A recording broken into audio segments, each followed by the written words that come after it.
जलाओ घराओ केस यास्मीन राशिद का 5 रोज़ा जिस्मानी रिमांड। लाहौर की इंसदादे दहशतगर्दी अदालत ने इदारों के खिलाफ इश्ताल अंगेज़ बयान और जलाओ घराओ केस में PTI रहनुमा डॉक्टर यास्मीन राशिद का 5 रोज़ा जिस्मानी रिमांड मंजूर कर लिया।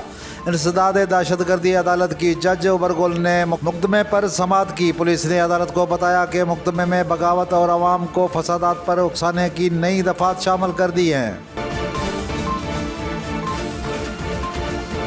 फैसलाबाद निजी बैंक का एरिया मैनेजर सार्फिन के 1 अरब रुपए लेकर अमेरिका फरार। FIA के जराये के मुताबिक मदीना टाउन के इलाके में वाक़ई एक बैंक के एरिया मैनेजर और एक सियासी शख्सियत के दामाद राजा आमिर क्यानी ने 8 बैंक ब्रांचों के अमले के साथ मिलकर 500 से ज़ायद अकाउंट होल्डर्स को कम रकम पर ज़्यादा मुनाफा देने का लालच देकर रकम हासिल की और उनको जाली रसीदें भी दी।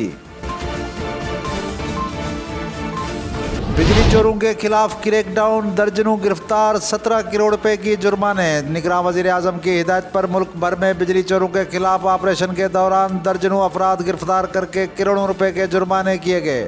ऑपरेशन के हवाले से सेक्रेटरी तवनाई राशिद लंगड़ियाल ने कहा है कि बिजली चोरी के खिलाफ क्रैकडाउन शुरू हो चुका है। अभी ये आगाज़ है, ये बहुत ज़्यादा बेरहम और नाकाबिले माफ़ी हो जाएगा। सरकारी सतह पर चीनी की फ़ी किलो कीमत 200 रुपये तक पहुंचने का एतराफ़।